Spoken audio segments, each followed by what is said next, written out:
چونکہ آج کا دن انتہائی اہمیت کا حامل دن ہے، دنیا میں ہر ایک جمہوریت کے ساتھ زندہ رہنا چاہتا ہے اور کشمیری بھی اسی جمہوریت کی ڈیمانڈ کرتا ہے، اور جس جمہوریت کی ڈیمانڈ ہم کر رہے ہیں وہ حق الارادیت کی ڈیمانڈ ہے، جس کا بذات خود ہندوستان نے ہم سے وعدہ بھی کیا ہے اور اقوام متحدہ کے فلور پہ کیا ہوا ہے۔ دیکھیے، یہ بات اب صرف جموں کشمیر تک محدود نہیں رہی۔ جموں کشمیر کی جو جمہوریت کے دعوے ہندوستان کے وہ بالکل عیاں ہیں۔ 10 لاکھ فوج جہاں پہ موجود ہو وہاں جمہوریت کیسے کہا جا سکتا ہے؟ جہاں 1 لاکھ سے زائد انسانوں کو شہید کیا گیا ہو، بیوائیں کی گئی ہو، خواتین کو، بچوں کو یتیم کیا گیا ہو، اور یہ کوئی ہم اپنا نہیں کہہ رہے ہیں، اس کی بات بھی دنیا کے فلوروں پہ ہوئی ہے۔ اقوام متحدہ کے ہیومن رائٹس کمیشن نے اس بات کی ایک رپورٹ شائع کی ہے جس میں یہ کہا گیا کہ ہندوستان جموں کشمیر میں کیا کر رہا ہے۔ اس لحاظ سے آج کے دن ہم نے دنیا بھر میں اسی لیے یوم سیاہ کے طور پہ مناتے ہیں تاکہ دنیا کو یہ پتہ لگے کہ ہندوستان جو کچھ کر رہا ہے وہ صرف اندر خاموشی سے نہیں ہو سکتا ہے،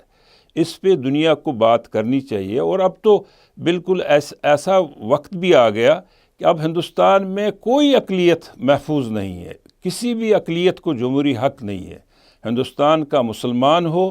ہندوستان کا عیسائی ہو، ایون ہندوستان کا سکھ ہو،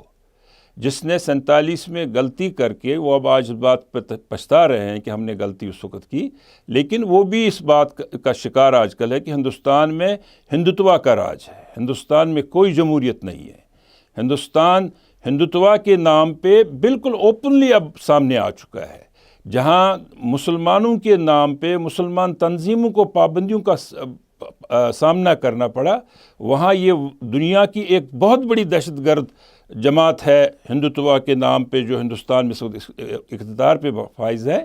وہ اس کو دنیا کو اس طرف جانا چاہیے اور ہندوستان پہ سینکشنز لگنے چاہیے۔ ہندوستان جس طرح مداخلت کر رہا ہے اس وقت، اور ہم بحث جموں کشمیر کے عوام اس بات کا مطالبہ کرتے ہیں کہ ہندوستان کے عوام سے ہماری کوئی دشمنی نہیں ہے، ہم نے کبھی ہندوستان کے عوام کے خلاف نہیں کہا، ہم نے کہا ہے کہ ہمیں وہ حق دیا جائے جس کا وعدہ اقوام متحدہ میں جا کر بھی اور لال چوک میں آ کے سری نگر میں پنڈت جواہر لال نہرو نے کیا۔ اور آج ہم دنیا کو یہی بتانا چاہتے ہیں، ہمارا یوم سیاہ کا مقصد صرف یہی ہے کہ ہندوستان کشمیر میں، خاص کر جموں کشمیر میں انتہائی ظلم اور بربریت کر رہا ہے۔ جیسے میں نے ذکر کیا پہلے کہ ہمارے جموں کشمیر میں لاکھوں کی شہادتیں ہیں، اسی طرح سے اس وقت بھی ہزاروں کی تعداد میں ہماری نوجوان اور قائدین جیلوں میں بند ہیں، جن کو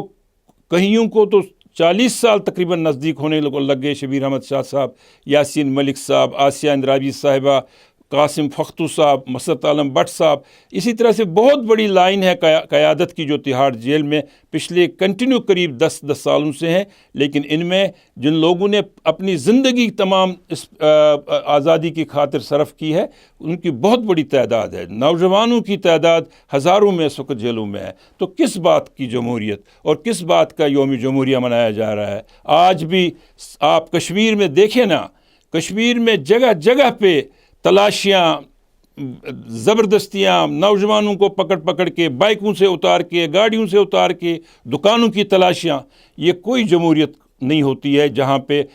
جو دعویٰ کیا جائے کہ یہ ہماری ریاست ہے اس پہ ایسا ظلم کیا جائے۔ حقیقت میں ہندوستان کو اس بات پہ آنا پڑے گا کہ جو جمہوری حق کشمیری مانگ رہا ہے وہ اس کو دینا پڑے گا۔ دیکھیے، جہاں تک بات سننے کا تعلق ہے، کشمیری عوام کی بات اس وقت کی دنیا کے بڑے فورم پہ موجود ہے، اس کی آپ کی بالکل پچھلے دنوں کی مثال سامنے ہے۔ اور آج بھی ٹرمپ صاحب جب ہندوستان اور پاکستان کی بات کرتے ہیں تو وہ کہتے ہیں کہ جی مسئلہ کشمیر کے حوالے سے یہ سارا تنازع ہے، میں نے جنگیں روکی ہیں۔ جنگیں کس بات پہ ہو رہی ہے؟ اگر جنگ کشمیر کا تنازع حل ہو جائے، صرف ہندوستان پاکستان نہیں بلکہ اس ریجن میں ایک بڑا امن آ سکتا ہے۔ اس لحاظ سے، اور میں نے جیسے آپ سے کہا کہ جموں کشمیر کی عوام کی بات دنیا میں بالکل سنی جاتی ہے، سمجھی جاتی ہے، مانی جاتی ہے، لیکن بدقسمتی کی بات ہے یہ دور آ گیا ہے اقتصادیات کا دور، سب اپنی مارکیٹوں کی طرف دیکھتے ہیں، اللہ تعالیٰ کے اس قہر کی طرف نہیں دیکھتے ہیں کہ اگر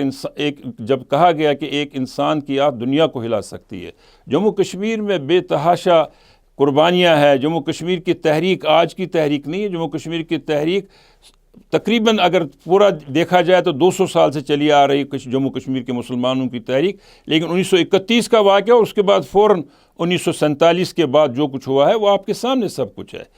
حقیقتاً میں آپ سے یہی کہوں گا کہ جموں کشمیر کے عوام کا مسئلہ دنیا کے ہر فلور پہ ہے اور اس وقت بھی موجود ہے۔ جو دنیا کے آپ کے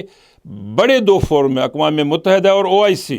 مسلمانوں کا ایک اتحاد اور ایک پوری دنیا کا اتحاد، ان دونوں جگہوں پہ ہر سال ہر سیشن میں جموں کشمیر کا مسئلہ اجاگر ہوتا ہے، لیکن فائنل ڈیسٹینیشن کے لیے کشمیری قربانی دے رہا ہے۔ کشمیری عوام اس وقت بھی وہاں پہ آپ اس بات سے اندازہ لگائیں کہ جس ریاست، ایک چھوٹی سی ریاست میں 10 لاکھ فوجیں موجود ہوں، وہاں کیسے امن ہو سکتا ہے؟ اس لحاظ سے ہمیں اور دنیا کو ہم یہ کہنا چاہتے ہیں، اس میں خاص کر حکومت پاکستان سے، جیسے وہ اس پہ کاوشیں اور کوششیں کر رہے ہیں، ہمیں اللہ تعالیٰ نے پچھلے دنوں ایک بہت بڑی فتح سے نوازا ہے، لیکن اس فتح کا جو نتیجہ ہے وہ کشمیر کے حل کے حوالے سے نکلنا چاہیے۔